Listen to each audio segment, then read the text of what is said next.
إذا سهل علي الله ومتت مظلوم، وأنا بلا عرس وبالي كوم أطفال، غسلوني بدمعها وكل شفن ما أريد، ولفوني بحجاب الغالية من انشال. إذا سهل علي الله ومتت مظلوم، وأنا بلا عرس وبالي كوم أطفال، غسلوني بدمعها وكل شفن ما أريد، ولفوني بحجاب الغالية من انشال. ها لا تقص ضفيرتها الحزن مرفوض، قبري طول بيا ويا الشعر لو طال، وصيتي على الوجه نيموني بالتابوت، زحمة الظهر لأحبابي من انشال. كل الهلا بكم احبتنا مشاهدي برنامج وهل يخفى الشعر وقناة الولاء الفضائية.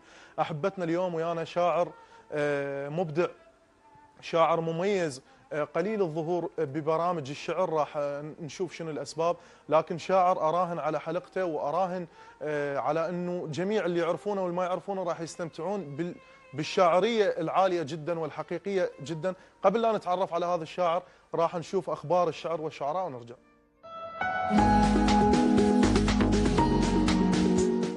أهلا بكم مشاهدينا الكرام إلى أخبار الشعر والشعراء. أعلن الاتحاد العام للأدباء الشعبيين في البصرة خلال اليومين الماضيين عن هيئته الإدارية الجديدة، في حين بقي الشاعر قيس المالكي رئيسا للاتحاد بدورته الجديدة. أقام ملتقى المدينة الثقافي خلال الأيام القليلة الماضية أمسية احتفائية بالشاعر الحسيني عبد الخالق المحنة تثمينا لمسيرته الشعرية الحسينية.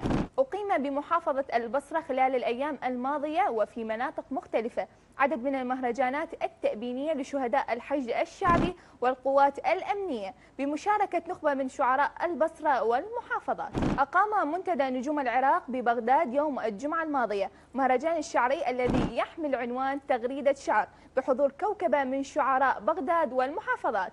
أقاموا مجموعة من أهالي البصرة خلال الأيام القليلة الماضية احتفالا كبيرا بمناسبة تحرير مدينة الموصل بمشاركة عدد من شعراء والمنشدين والمهاويل. أقيم عصر اليوم الخميس على مسرح الطليعة مهرجان القمة لدعم الأطفال المصابين بمرض السرطان بمشاركة عدد كبير من نجوم الفن والشعر والرياضة.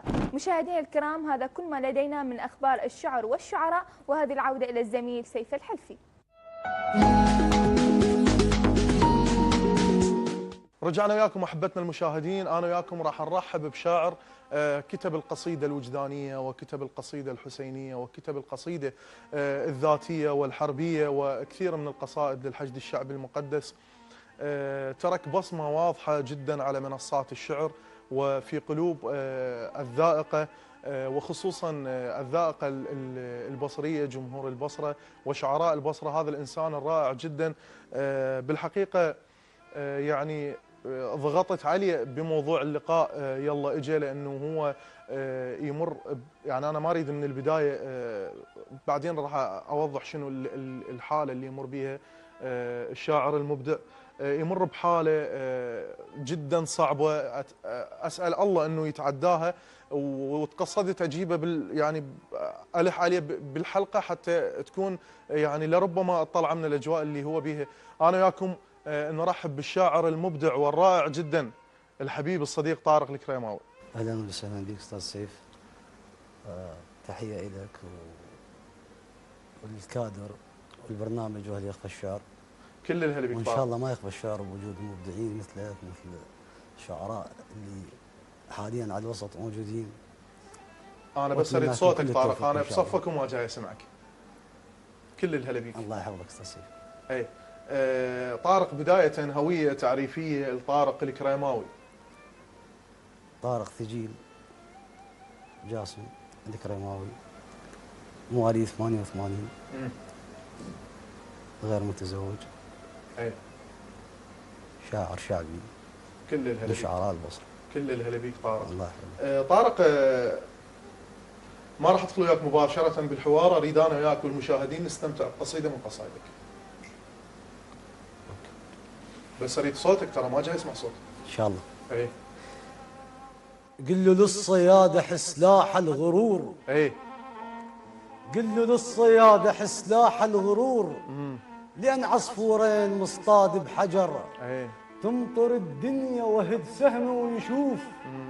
مني ما تسلم ولا قطرة مطر. الله. الصيد قل له للصياد، قل له للصياد احس لاح الغرور، ايه لان عصفورين مصطاد بحجر. للمغرور تمطر الدنيا وهد سهمي ويشوف، مني ما تسلم ولا قطرة مطر. الله. الصيد عندنا اخلاق مو قوس ونبال، العدنية صيد يرسيله على بر، طير لي يحط بالسلف خطار ابوي، الله. ومن تشح اغصاننا نخضر شجر، ايه الزاد من ينصب برد بس عندنا غير، بملقى حار تشوفه يتحول جمر، ايه الكلو زاده للصبح والله استحيت، من شفتهم بسطوا بي العصر. الله. الكلو زاده لي، الكلو زاده للصبح والله استحيت، ايه الكلو زاده للصبح والله استحيت، والله استحيت، ايه من شفتهم بسطوا بي العصر. ايه شاب وتنحيت عن طيش الشباب، رغم كان بداخل سوالف خضر. الله. شاب وتنحيت عن طيش الشباب، رغم كان بداخل سوالف خضر. ايه الستر راحت بال عد اللي يستحون، الله. الشامة ولذقع على وجنات السمر، كشخة زنودي حسب نوع الطيور، فرق صيد البوم عن صيد الصقر. اريد من شاب وتنحيت عن طيش الشباب، رغم كان بداخل سوالف خضر. متاعي بس سهمي اذا للصيد اروح، ما ارد بالطايحه وبيها افتخر. متاعي بس سهمي اذا للصيد اروح، ما ارد بالطايحه وبيها افتخر. وفرا على البوم عز ومشتهاي، يم هذا مريت ما شكل خطر. كشخة زنودي حسب نوع الطيور، فرق صيد البوم عن صيد الصقر. أخطأت مو بي سهمك يم طاح، يل تريد الصيد صياد العصر. الغير يروح ارسم نهر واحلف لهور، الله. الغير يروح ارسم نهر واحلف لهور. أنا عندي ويا القصب عشرة عمر، حتى ما اخذ طبعه قسط نرجع شباب. قسط وارجع ما يحج من القصر. البلم يشهق نهر لو طر لريف، ويهوى جرف الماي لو حس بيه خدر. البلم يشهق نهر لو طر لريف، ويهوى جرف الماي لو حس بيه خدر. ايش تلقى بالجنازه ذا ماشي بعزيز، الله. ايش تلقى بالجنازه ذا ماشي بعزيز، غير خد مبلل دموعه وسفر. البلم يشهق نهر لو طر لريف، ويهوى جرف الماي لو حس بيه خدر. ايش تلقى بالجنازه ذا ماشي بعزيز، غير خد مبلل دموعه وسفر. اللي يكره البسمار اكيد بصدره باب، ويعرف البسمار يقصد يا كتر. ند صرت له لا تظن نصف على راي، ولو هجرتك كون تنطيني العذر. بداخلك شمرة عصا وتوصل وراي، بداخلك شمرة عصا وتوصل وراي، وانت لا يراد لك شمرة عمر. الله. وانت لا يراد لك شمرة عمر. الله. طارق قصيدة كبيرة هاي. الله يحفظك. الله يسلمك. طارق، شو وقت كانت بداياتك بكتابة الشعر؟ نريد نعرف الناس اللي ما يعرفونك. بدايات انت من الناس اللي مواكبين يعني. اي انا اعرف، لكن للاخرين المشاهدين. 2005 هي نهاية 2005 كانت بدايتنا. بداية مهرجان او امسية، انطلاقتك كانت كانت من مهرجان لامير المؤمنين. كان المهرجان برمضان. كانت به اسماء كبيرة المهرجان زين. في وقتها يعني الشاعر الراحل سعد محمد الحسن رحمة الله عليه، الله يرحمه. الشاعر المبدع الكبير مهند سيد هاشم، تحياتنا له الله يطول بعمره. الشاعر المبدع الكبير علاء الياسين، وكثير من الشعراء يعني كانوا موجودين. نعم. من شعراء البصره. تميزت كان المهرجان هو يا سنه هاي تقريبا 2005 هذا 2006 2006 تقريبا، بدايه 2006 مو؟ يمكن. صحيح. كان المهرجان قلت لك الامير المؤمنين، وكانت المهرجان مو دعوات نفس. بالمناسبه هسه المهرجانات جايه تصير. وان كان شاعر شاب او غيره دعوه توجه له ويجي للمهرجان يقرا. ما كان المهرجان هيك، كان تقديم قصائد. كان تقديم قصائد يعني. والقصيده وقتها المهرجان قدمت 40 قصيده او 35 قصيده. صح. تختار من هذه القصائد من 40 قصيده تختار 10 قصائد. صح. زين اضافه لذلك اكو وياك اسماء هي المشاركين كلها 10 قصائد، وياك اسماء هاي الاسماء دعوات، يعني مثلا السعد محمد الحسن او مهندسية هاشم، هاي اسماء دعوات. او شاعر من غير محافظه تبقى تتنافس ل 40 قصيده صح. على 7 قصايد. طارق، وين تلقى نفسك؟ بالقصيده الوجدانيه، القصيده الوطنيه، القصيده الحسينيه؟ بالمناسبه استاذ سيف، انا ما من وين تلقى نفسك، انا اقول الشاعر شاعر وين ما وين ما يصير. زين، باي بس موضوع، مرات الشاعر لكن اكو موضوع هو يعني شلون اوصل لك الفكره؟ هو يحبه يعني من ذاته.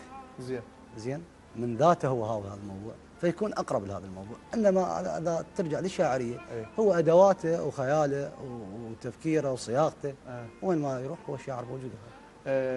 طارق، التقليل الظهور اعلاميا ببرامج الشعر على الرغم من شاعريتك اللي ما يختلفون عليها اثنين. انت احد ابناء الجيل اللي بصراحه انا افتخر بهم، يعني افتخر انه نقول اليوم فلان وياي وفلان وطارق وياي. ما عليك الله يسلمك يا حبيبي طارق. اليوم نريد نكون صريحين، وينك من برامج الشعر بدون ذكر اسماء لبرامج؟ هواي برامج تعدت، طلع بها سيف وطلع بها هواي من ابناء جيلك من البصره. وين طارق؟ البرامج يعني الوصول للبرامج او تسليط الضوء على الشعر له عده مقومات. زين، مثلا شاعر من خلال قصيده مبتعدين عنك او انت مبتعد، يعني هن تقدر تقول اثنيناتهم. شلون؟ يعني انا جت لك دعوات وما رحيت؟ اكثر من دعوه، لكن ما تعجبني بصراحه. اكو دعوات مو كل دعوه تقدر تروح لها. زين؟ واكو برامج لا انا ما اندعيت بها يعني. البرامج اللي ما اندعيت بها شنو تعتقد يعني السبب؟ انا اشوف انه من جانبي اشوف انها مظلوميه. اي شاعر هذا مظلوم، لان توك تفضلت قلت مثلا هاي الشاعريه ما يختلفون عليها اثنين. صح. هسه هذا الشيء انتهينا من عنده. صح. اذا بعد شنو النقل؟ الشاعر شنو انت لما تدعي لك شاعر للبرنامج شنو رايد منه غير شعر قصيده؟ رايد منه قصيده. زين؟ اسالك سؤال. تفضل. هسه بعد ما اعرف انا من حق اسالك هذا السؤال. لا من حقك. احنا اليوم شفت هواي برامج. ما شفت العدد الاكثر انهم اقل شاعريه من طارق، وغير طارق الناس المظلومه وجاي يطلعون. احنا شوف طارق، انت فتحت موضوع ثاني بصراحه. انا اليوم خلنا اوضح لك وللساده المشاهدين. اليوم اكو اسماء بالشاشات تتكرر بصراحه، هاي مو كلها مقدم البرنامج يتحكم بها. اكو تصير طلبات هسه انا ما باللي يتحكم. اكو تصير طلبات من الجمهور، اكو طلبات من ادارات اضافه لذلك فاهم علي شلون؟ ذكرتني عن الموضوع. طلبات من الجمهور. اكو شاعر ما يقدر يتنازل استاذ سيف. شلون يعني؟ وانت هاي القضيه مطلع عليها. انه ما يقدر يتنازل، يكتب للشارع او يكتب يعني المستمع المتلقي البسيط كلش. زين طارق لو قال يكتب للنخبه، وصلت دائما النخبه اقليه. فهي هم تاخذ من الشعر، تاخذ من الظهور الاعلامي. اليوم تخلي نفسك في مصاف انه الشاعر نخبوي. حلو.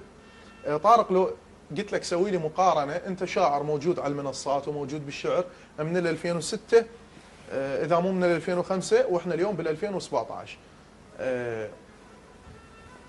مقارنه بين الجمهور ما قبل 2010 والجمهور ما بعد 2010، شنو ملاحظاتك؟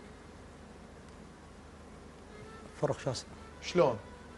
يعني كان الجمهور من تدخل مثلا القاعه طبعا احنا ما نحكي بصوره عامه، لكن مو بصوره عامه الاغلبيه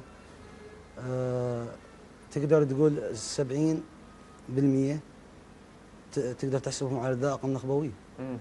هسه لا. شلون هسه؟ تقدر هسه 20% على الذائقه النخبويه. والباقي اليوم انت تكتب قصيده، من تكتب قصيده انت مثلا مطول بها شهرين او 3، ممكن طول 6 اشهر، ممكن طول نص ساعه، ممكن سنه، ويجي شاعر يمكن قصيدته كاتبها بليله واحده وما بيها ذاك الكم الشعري. هو هنا المشكله. وياخذ الاستحقاق اللي تاخذه انت منين؟ من قبل الجمهور ومن قبل المتلقي. يعني من قبل المتلقي اللي كاتب قصيدته ما تعبان عليها، هو يدري ما تعبان عليها، ياخذ الاستحقاق اللي تاخذه انت وربما اكثر. صار واضح. هذا راح نسولف بهذا الكلام يعني بفقره تكون محامين. طارق اريد اسمع منك قصيده ثانيه. قصيده من اختياري يعني قصيده، فد قصيده وجدانيه او للحشد او للوطن. القصيده منا بعدين انا اريدها. خل اقرا لك شيء وجداني. اي وانتظر ذا ما يجي. اي يقدر بس اللي تكتلك من يجي ما قل له منتظرك. الله. ليش طالبت بجفاهم وليش من راحة وبكيت وليش من طمة وسكتهم ما رضيت. الله. ليش من قالوا دف ضلوعك وطنهم ضيعتهم. الله. وليش من عشقه وسمارك تيهتهم. الله. ليش طالبت بجفاهم وليش من راحة وبكيت بكيت وليش من طمة وسكتهم ما رضيت. ليش من قالوا دف ضلوعك وطنهم ضيعتهم. الله. وليش من عشقه وسمارك تيهتهم. الله. وليش من غيرك خذاهم دورتهم. ليش من جهره ومحبتك ما ردتهم. صارحت ساع البريد وقلت له كل شي، قلت له حبهم وقربت ساع البريد وبعدتهم. وانت تدري اللي رايدك مو بالرسايل. ليش مو حنا ولديك احلى الجدايل. ليش تعتز بغلطتك. ليش تزعل وانت عايل. ليش تعتز بغلطتك. ليش تزعل وانت عايل. ليش تهوى الذكرى. ليش هسه تقول له حبهم وبوقتهم من سألتك قلت له طيش. ليش صدقت بحكيهم وانا قلت لك خالفه وانت تدري السالفه ما بيها شاهد سالفه. ليش صدقت بحكيهم وانا قلت لك خالفه وانت تدري السالفه ما بيها شاهد سالفه. اخ مو فاتوك ربعك. اخ مو فاتوك ربعك. وانت لا ضميت ديك ولا رضيت تحن صبعك. الله. اخ مو فاتوك ربعك. وانت لا ضميت ديك ولا رضيت تحن صبعك. شيموا يم نارك وترفض حطبهم. الله. وعطشت وانت تعرف شط بدربهم. الله. وعلى دربك فتحوا دروب السواج ورفضت تشرب عذبهم. ليش تزعل من شفت غيرك شربهم. الله. والتكت لك باب انفتحن ورافض تطبهم. ليش ويروحك حرب. الله. ترسم العثرة بطريقك وين ما صح لك درب. الله. ترسم العثرة بطريقك وين ما صح. الله يا طارق. الله. الله. راح اخليك ترتاح شوي انا وياكم احبتنا المشاهدين. راح نروح فاصل صغير راجع لكم.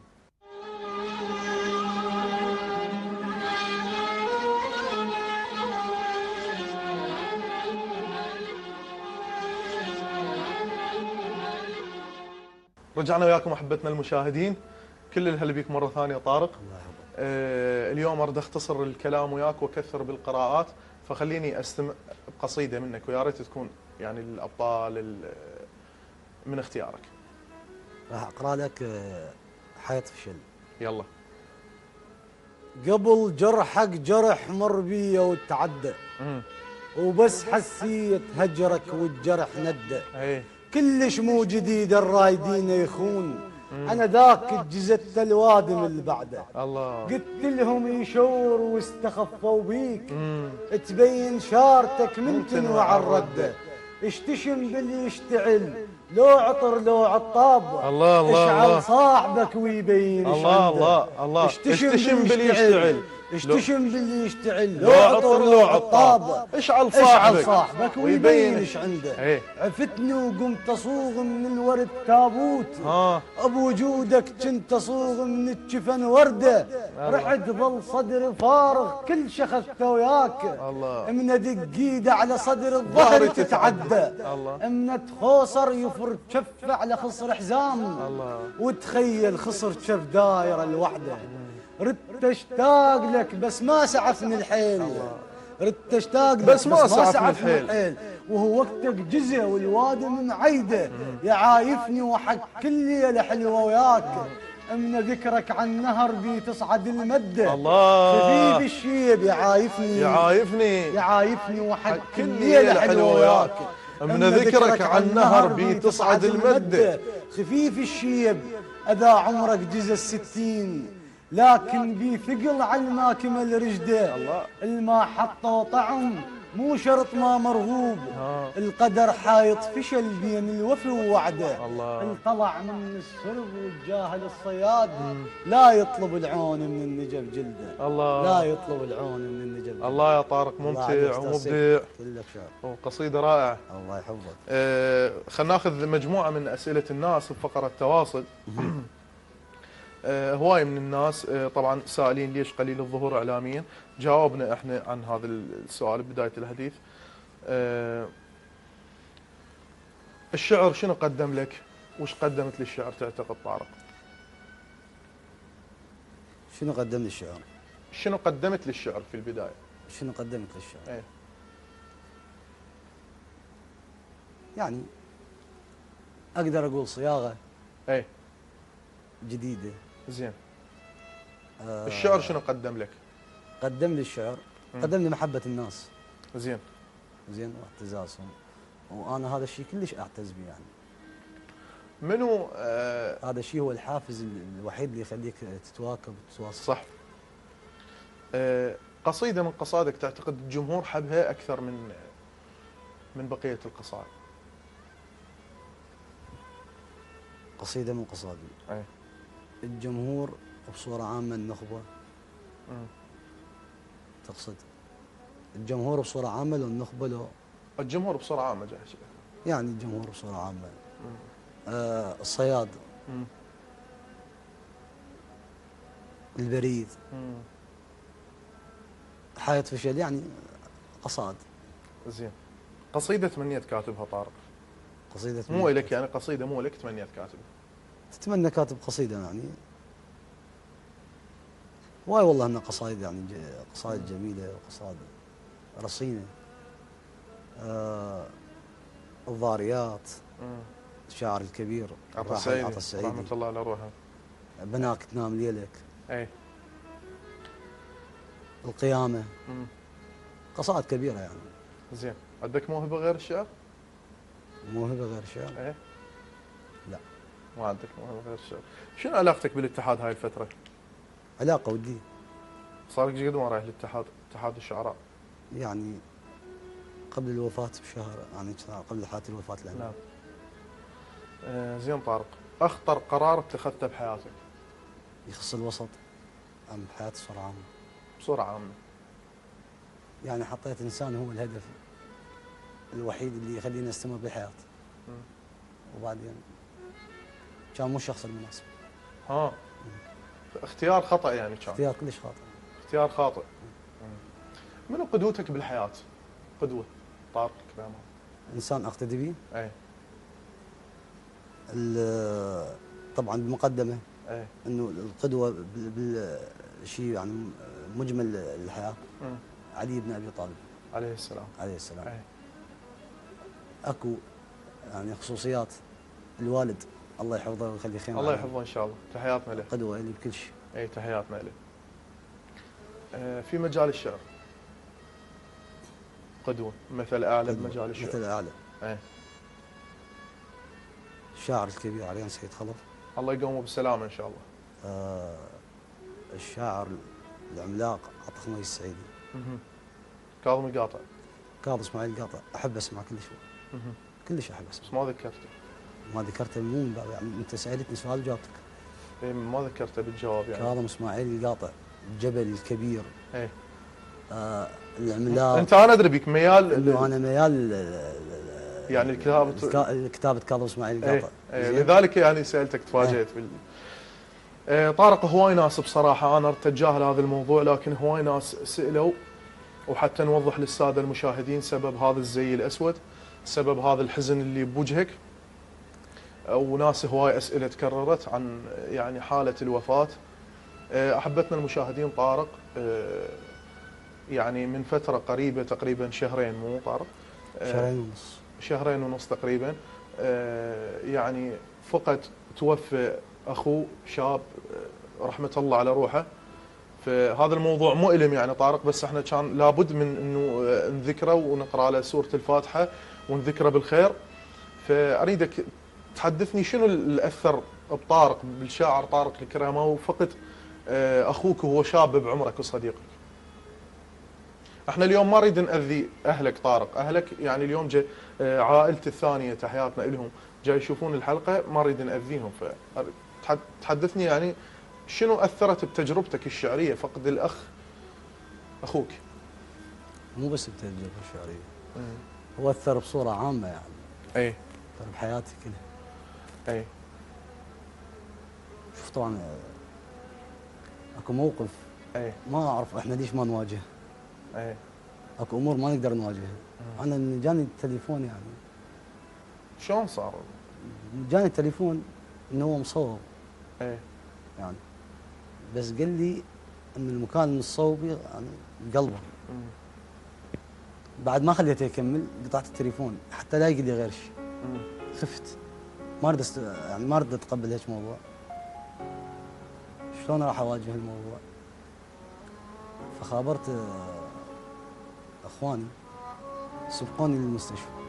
اي انا ظليت متجبجب الموضوع، ما اريد اروح، ما خايف، ما تريد تواجه يعني. الحقيقه. قال لي الصواب بقلبه، لكن بعد تفاصيل ما خليته يكمل قطعت التليفون. فما اريد اروح، شلون ما اروح؟ زين شلون ما اريد اروح؟ شلون الموضوع راح اعرفه شلون؟ ما ظليت محتار. المهم رحت للمستشفى. هنا صعوبة الموقف، خذيت سيارتي من قبيل المستشفى وعبرت الشارع. هاي لتنا عرفت الموضوع قبل لا ادخل المستشفى. سمعت صوت اخواني اللي راحوا سبقوني، صوتهم بكيهم وصريخ. هنا أنا ما اعرف شنو صار. هنا بدا اكو شريط رجع لايام المدرسه. هم اصغر من عندي. الله. هو اصغر من عندي يعني. ايش قد اصغر منك؟ اصغر من عندي هو بسنه يعني. كنت انا مثلا بالثاني مو بالاول. فاشيل الجنطه مالتهم واعبرهم الشارع وثانيهم لما نحل يعني حتى اجيبهم وياي. هو واخوه الاصغر مني. هذا الشريط رجع يحس براسي يعني ايام طفوله. الله. كبرنا، شقانا، حكينا بالبيت يعني، مواقف بيناتنا يعني. ما اعرف شنو صار، قامت هيك يعني شلون الفيديو الذكريات كلها رجعت. ايش قامت ترجع، ما اعرف شنو اسوي. اي دخلت المستشفى لقيت وسام متمدد وانا موجودين تدين وياه بالطول. ها عرفت الموضوع. انا شبيدي على امر الله، انا شبيدي. الله. قالوا لي ونكثت الزاد من ايدي. الله. من عدها وبدت تتغير الالوان. الله. حتى الصوت يتغير. الله. الوح والشمس سود. الله. اللي يسمع صوتي ما ادري ايش بيه يضم ضافيره بخدود. الله الله الله. انا خلينا بالجو، اريد واحد من الاخوان يعني يجي يعطيني ماي، لان طارق بحالته يعني. استاذ مرتضى عيني بلا زحمه عليك حبيبي، فدوى قلبك. انا ممنون يا روحي. اشرب ماي يا حبيبي ارتاح. شويه بس شويه، تعبانت. انا حتى تكمل لي هاي القصيده الحقيقيه اللي مبينه جميله. ماشي. اي براحتك. خلينا بالجو اخوان، احنا ما عندنا هو هذا صدق المشاعر، هو هذا صدق الشعر. بعفويتنا بطبيعتنا نتواصل وياكم احبتنا. اي طارق براحتك. انت اليوم فاقد اخوك، فاقد انسان ياكل ويشرب وياك. انا شبيدي. اي قالوا لي ونكثت الماي من ايدي. الله. انا شبيدي قالوا لي ونكثت الزاد من ايدي. من عدها وبدت تتغير الالوان. الله. حتى الصوت يتغير. اي الوح والشمس سوداء. اللي يسمع صوتي ما ادري ايش بيه يضم ضافيره بخدوده. الله. من قالوا نشف عوده وكل اخضر يبس عوده. مشوا باب الحياة انسد من عدها وطلع باب السجن كذاب ما مسدود. انا البيبانه مسدوده. الله الله. انا البيبانه مسدوده. الله. هاي النعم. سويت لك فجوه بغطانه. الله. سويت لك فجوه بغطانه. سويت لك فجوه بغطانه. ميتين بس ما حد نعانه. اللي عنك بكى وحيد اقوى من حيد. كلفين واصلاف وصناديد خليتهم دمعة بوجه عيد. ينشز ترى الموش بمكانه. بطل كبد فقدك هضمنا كل ما نعناع لجمنا. الله. ريتك بطل كبد فقدك هضمنا كل ما نعناع لجمنا. مثل السهم فقدك وصلنا. مثل السهم علمك وصلنا. واحتارت الدنيا بدوانه. يا قاع مالك ويترفنا. الله. الطمين وين البي محلنا. الله. لحظات ما يحمل زعلنا. الله. انزاع لو يطلب رضانا. الله. دمعاتهم تبكي الشماته نتقابل امه وخواته. الله. يوم العرس والقاط فاته. الله الله الله فارقانه. الله الله. يبكي انشماته. الله يا طارق. يا قاع مالك شوي ترفنا. الله. الطمين وين البي محنا. لحظات ما يحمل زعلنا. انزاع لو يطلب رضانا. دمعاتهم تبكي الشماته نتقابل امه وخواته. يوم العرس والقاط فاته قبل الهلاهل فارقانه.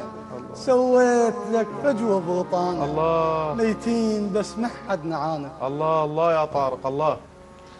الله يكون بعونك ويكون بعون عائلتك ويكون بعون والدتك وكل عائلتكم واصدقاء المرحوم رحمه الله على روحه. انت قوي طارق وانت رجل شجاع وانا افتخر بك كصديق ومتاكد هذا حكم الله طارق. وانت انسان مؤمن وابوك رجل شيخ. انا اريدك تسولف لي شوي عن ابوك هذا الشيخ الانسان القدوه. خلينا نعرف الناس شوي بوالدك. احكي لي عنه شوي. والدك شيخ مو؟ اي. انسان يحب الناس. شو استفاديت منه بحياتك؟ استفادت منه هواي. اي مثلا حتى مسيرته. شو تعلمت منه؟ حتى مسيرته الشعريه استفادت. شلون؟ كل شيء. حتى المفردة اللي تضيع علينا. اخذت منه الحكمه. زين. رجل حكيم صاحب يعني موعظه يقدر يسولف وياك بكل موضوع. نوجه له تحياتنا احنا من خلال شاشتنا والله يكون بعونه على فقد يعني اخوك اللي هو ابنه. احبتنا المشاهدين فاصل صغير راجع لكم.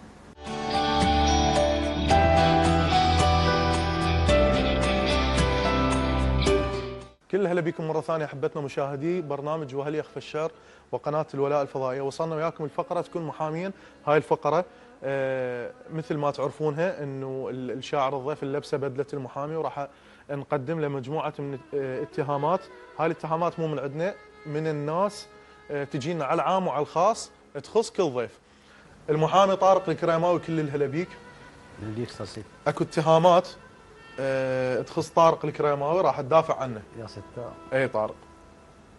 يراد لك شوي واحد يشد حزامه. اي شد حزامك بعد انا وعدك ترسل ورقه. يقول ترسل ورقه. خلنا اطلعك من جو الحزن اللي انت بيه قبل فقره المحامي.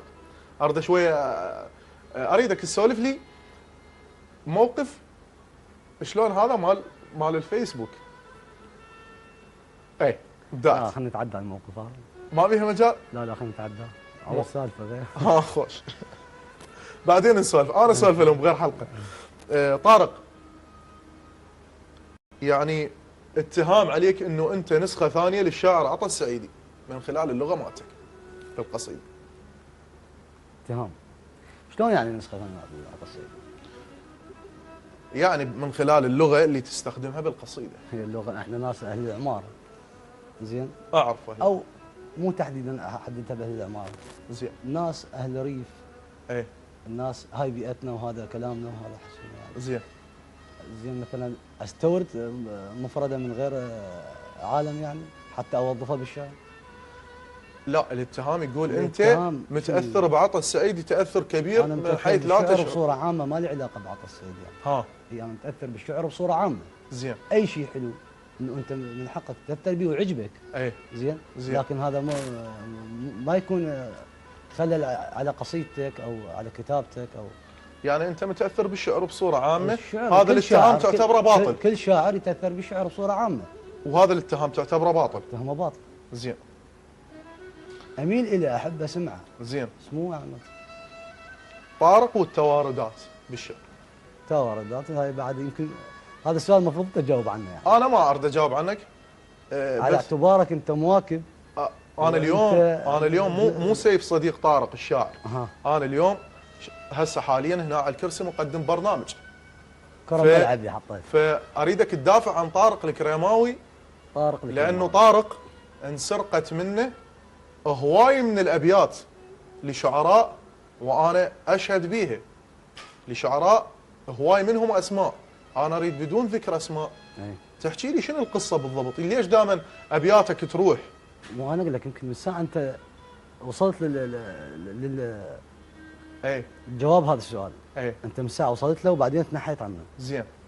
انت قلت ظهورك للاعلام. اي يخلي اخرين يستغلون هذا الموقف. زين. هو موجود بالاعلام. اي يعني انا اكثر من شاعر احس بيه منتظر يعني. زين.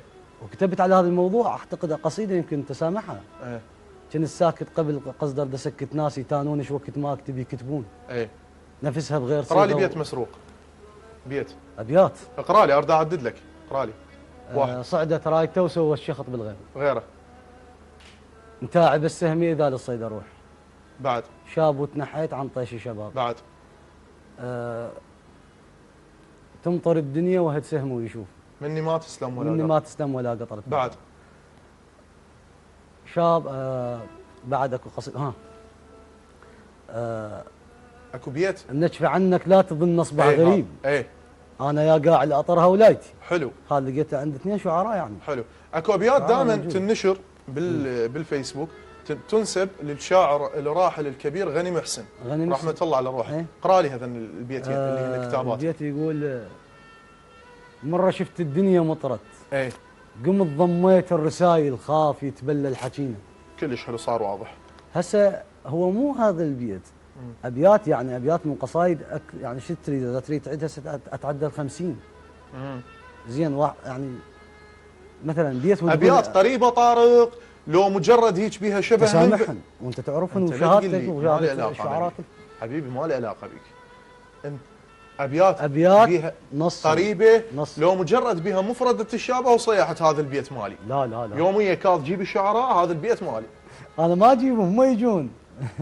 انا يجون وقالوا يابا انت هذا البيت. لا طارق اتهمني انا مسوي لك مجموعه من الشعراء الشباب يعني هناك بالبصره تحياتنا لكل الشعراء الشباب. بالعكس مسوي لك مجموعه. هذا سويت منتدى. تريد تاسس لك قاعده شنو بالضبط؟ منتدى.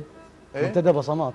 اي هذا منتدى تجمع. انت تحب تترأس دائما. انا ما احب اترأس. دائما ترأسني قصيدتي على مستوى الكتابه. زين. انا خارج الكتابه انسان طبيعي. يعني علاقتك بهم بالشعراء الشباب انه علاقه اصدقاء كل الشعراء اصدقائي. كلش حلو. لذلك جاي تروح هواي ابيات الي ما جاي اطالب بها من باب صداقه. زين. يعني انا وصلت لمرحله واحد من الناس وانت تدري بهذا الموقف. كنا طالعين مهرجان واحد قلت له يا هذا البيت مو اللي القصيده مالتي؟ قال هسه محتاجه؟ يعني هسه مثلا ما محتاجه شلون؟ اي والله يعني شلون؟ طارق انت تقول الشعراء كلهم اصدقائي وانت بين فتره وفتره وتكتب للتاريخ اذا ينصف والعالم عبرت بالبلم وانا اعبر سباحه. على اليمن. على اليمن. على ولد جيلك يوميا كاظهم. هو هذا الموضوع كل واحد ياخذه من زاويه يعني. شلون يعني؟ يعني كل واحد ياخذه من زاويه. انت تصعد على المنصه وللتاريخ اذا منصف. التاريخ شلون؟ اذا ينصف. علي فزتوا فرحت لكم. لان الفوز مو منصف. توسلت وتمكنت ايه ووقفنا على الجرف كلنا. زين. وصعد مد النهر خفتوا. زين. وصعدت بقارب ورحتوا. زين. وانا من القارب استنكف. ها. عبرت سباحه ضد كل شيء. زين. حسب شرط السباق امشي. الله. وقبل لا اوصل وصلتوا. وقبل لا بالكلام ابدي ايه بديتوا بلومكم ضدي. زين. وعد الناس فزتوا انتم بس انا الفزت عندي. ايه. صعدتوا بقارب ورحتوا علي من تابعت فزتوا. ايه. هو انا سبحت وحدي. ايه. ولان طيب غفرت لكم علي فزتوا فرحت لكم. الله الله يا ام ذول باديه ومنتهيه. يا امه. هواي اكو ناس متشاعرين ايه. تعدوا المساله بطرق ملتويه. زين مو متشاعرين، انت فرحان لين تفوز على المتشاعرين؟ انا ما لي علاقه بهم، قلت لهم فرحت لكم من فزتوا. لان طيب. لان طيب غفرت لكم. لان هو اكو فوز بطريقه صحيحه واكو فوز بطريقه ملتويه. ايه. فانا فرحت لكم ولان طيب غفرت لكم من هذا الموضوع.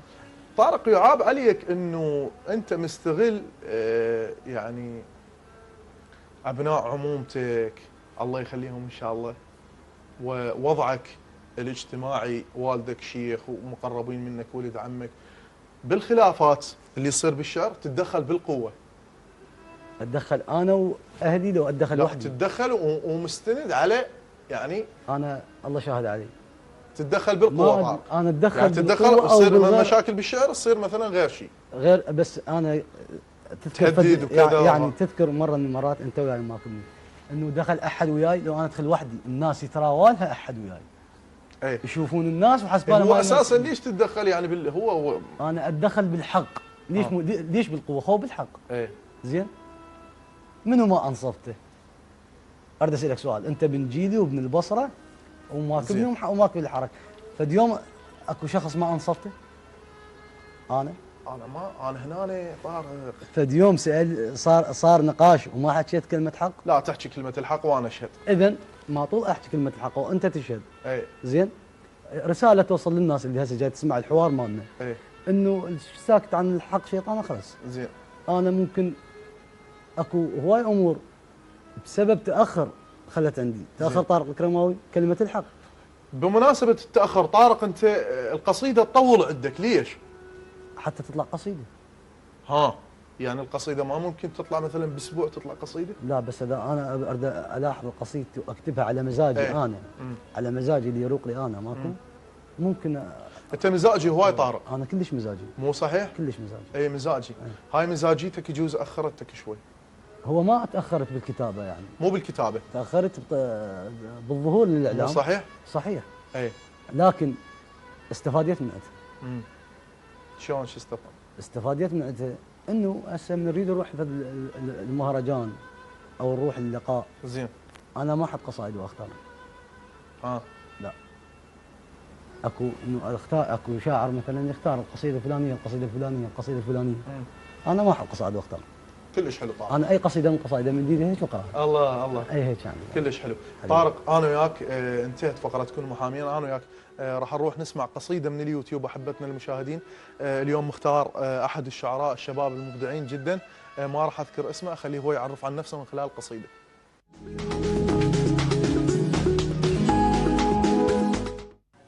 وصير قدها وعاند على كل مموت،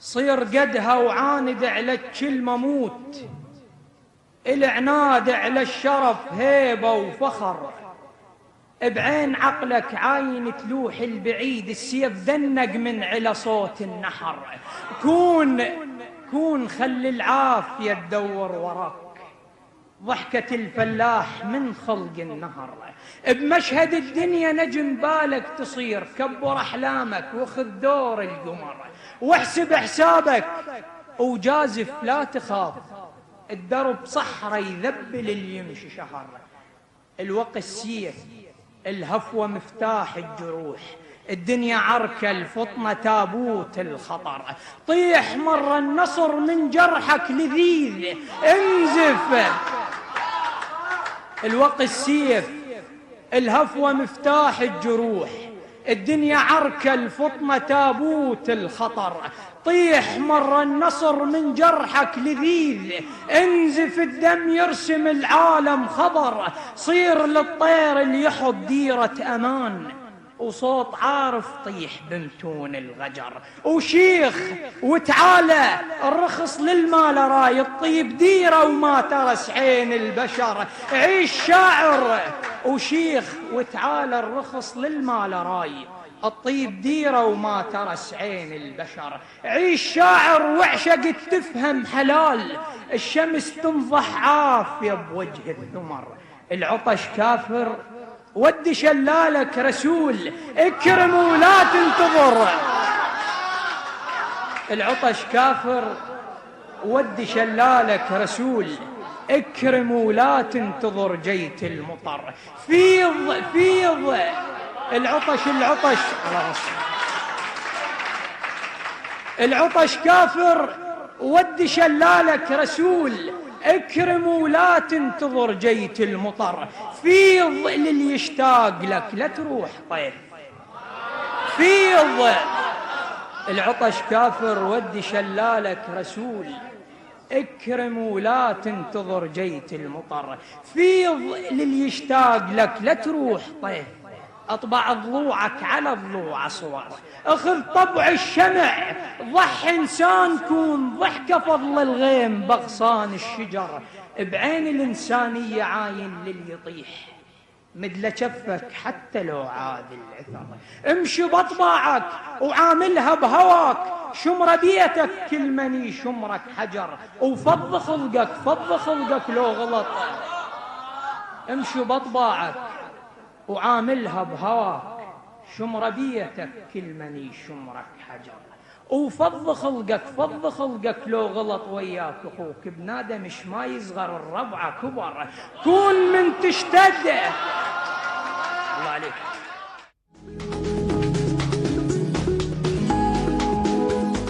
رجعنا وياكم احبتنا من بعد ما شفنا هاي القصيده الجميله. طارق، رايك بالقصيده اللي شفتها وسمعتها؟ شاعر مبدع، ادواته يعني يستخدمها بصوره صحيحه، اتمنى له كل التوفيق. فدوى عينك. انت علاقتك قويه بالشعراء الشباب؟ كلهم احبهم والله؟ والله. تساعدهم دائما؟ شنو؟ يعني بالوصول للمهرجانات. انا هسه ما اقول لك يعني واصلني انه انت تكتب وتساعد بعض الناس بالكتابه. يعني شنو؟ شنو؟ ها؟ شلون يعني؟ يعني تكتب مثلا واحد يدز لك بيتين، انت يدز لك يعني بمسج بالواتساب. ايه؟ يرجع له 6 ابيات. ليش؟ اسال نفسك. يابا ترى هذا الكلام انا سمعته اكثر من مره. مو اكو هيك اتهام؟ من خلال يعني البرنامج خلاني يعني الحمد لله والشكر انه هذا الكلام مو مني. لا سمعته اكثر من مره. مو صحيح؟ يعني سمعته اكثر من مره. ايه؟ ترى ماكو ايش موضوع. شلون اكتب لهم يعني؟ انه انت تقومه لو تكتب له على مود يطلع من ايه؟ من القاعده كلها. شلون يصير؟ انا هم قلت لا هاي استحاله ماكو شيء. انا هم قلت ماكو شيء. مستحيل. طارق، برنامجنا والوقت وياك مضى بسرعه، وانا استمتعت بقصائدك الجميله. الله. واريد بعد نسمع من اختيارك.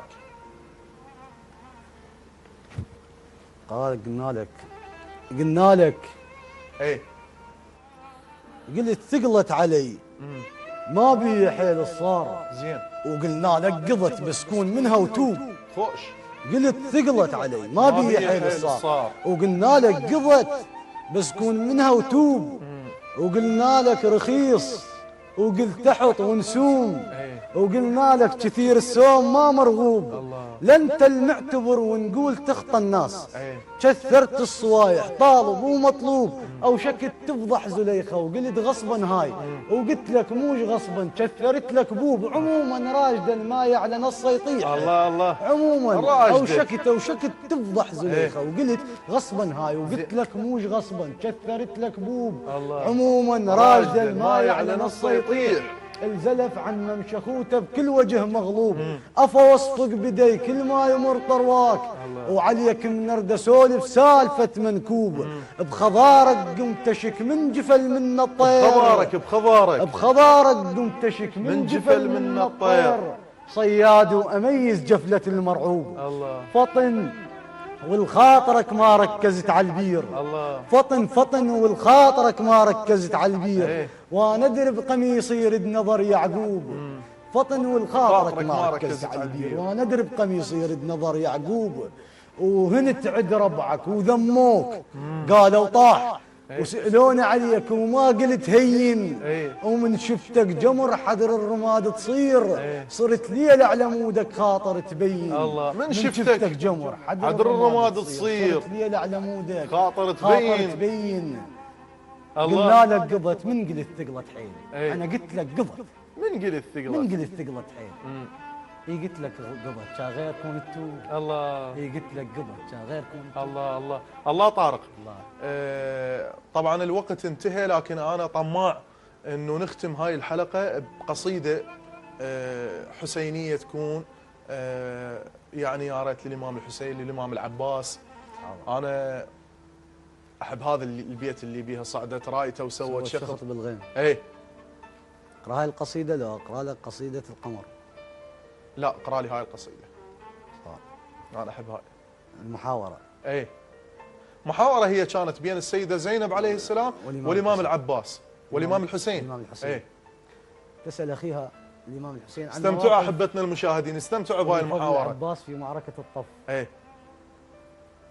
اجابها قائلا: بصهيل المهره منهم طيحت فرسان، ما بيهم مقاتل للحرب ينعد، ما جر سيف اخوك ولا لكد لا غار، مني دير وجهها تطيح روس شقد. سكت والنزل للمعركه العباس، القاع تلملمت والكون صار اسود. سكت والنزل للمعركه العباس، القاع تلملمت والكون صار اسود. 7000 برزه وصحتها عباس، قال حسين سهله احسبها سد بسد. 7000 برزه وصحتها عباس، قال حسين سهله احسبها سد بسد. ما بيهم مقاتل كاظ ظهر حسين، ولا عباس اخوك من الوغى تردد. صعدت رايته وسوت شخط بالغيم، الله، وهو تراياتهم صعدت رايته وسوت شخط بالغيم، وهو تراياتهم الاجتافه ما تصعد. عزل حتى الهول تتنفس الفرسان، وحط بين النفس وخيام خدر تسد. نزل عن الفرس عباس ياهو القال، اخوك وما نزل عن كل شيء بس يصعد. نزل مره صدق بالمعركه العباس، هودج مال يمه وراد يتاكد شنو مكتوب ظنب على الهودج لا، حتى يرد بصر كل من عليها يصد. ونزلت على الجرف ما دنقت على الماي، وظل نهر الفرات الجربتك يصعد. نزلت على الجرف ما دنقت على الماي، وظل نهر الفرات جربتك يصعد. وهو مد وجزر معروف طبع الماي، بس بجربة العباس مد ومد. وهو مد وجزر معروف طبع الماي، وهو مد وجزر معروف طبع الماي، بس بجربة العباس مد ومد. سمع عدوله عده على الفرات وراح. شنو الموضوع؟ مو ماي. سمع عدوله عده على الفرات وراح. هنا زينب بعد ما كمل المشهد، هنا حسيت كنت هو الحسن مسموم. هنا كسر الضلع يا زينب تجدد، اسمع صوت ما يطيح فوق القاع. تك سهم بالجربه طب، تارسها حد وحد. العلم عد الله، بس الرايه جاي تميل. وبديت اسمع صوت ما يطيح، اسمع صوت ما يطيح فوق القاع. سهم بالجربة طاب، تارسها حد وحد، تارسها حد وحد. العلم عد الله، بس الرايه جاي تميل. وبديت اسمع نداء ادركني اخوي حسين. وصلت وما شفت بزنود اخوي جفوفك وين؟ قلت له قال لي زينب وين؟ جفوفك اهم قلت له قال اخوي حسين. شو اللي بجفوف ايدي وعيالي عطشانين؟ جفوفك اهم قلت له قال اخوي حسين. شو اللي بتشوف ايدي وعيالي عطشانين؟ ويظن فرصه عدوك شاف شفك طاح، لكن وانا عايش يغتنم فرصه. الطف كله انجمع ويقاتلك عباس، ودفعت الطف لحد ما طيحت نصه. نقص بالطف صبح ما يسد بس عباس، امن حط الكون كله ما يسد نقصه. هودت زينب من يروح ياهو ياه، ترى العباس يفرق زينب تخصه. ترى العباس يفرق زينب تخصه. الله يا طارق، استمتعت كلش بالقصائد اللي قريتهن. ووصلنا لختام حلقتنا، الوقت مر وياك بسرعه، كلمه اخيره توجهها للناس اللي جاي تشوفنا. شكرا لمتابعتكم للبرنامج، شكرا لحسن اصغائكم لنا، ونتمنى نكون خفيفين ونظل عليكم. شكرا لكم جميعا. شكرا لك يا طارق، شكرا لكم احبتنا المشاهدين. لا يسعني في الختام الا ان اشكر الساده المصورين واللي متواجدين على الصوت، محمد وعلي ومرتضى وعصام وانمار ايضا، وتحياتي في الاعداد والتقديم اخوكم وصديقكم سيف الحلفي، وفي الاعداد وفي الاخراج عفوا السيد علاء الجابري. تصبحون على الف خير، مع السلامه.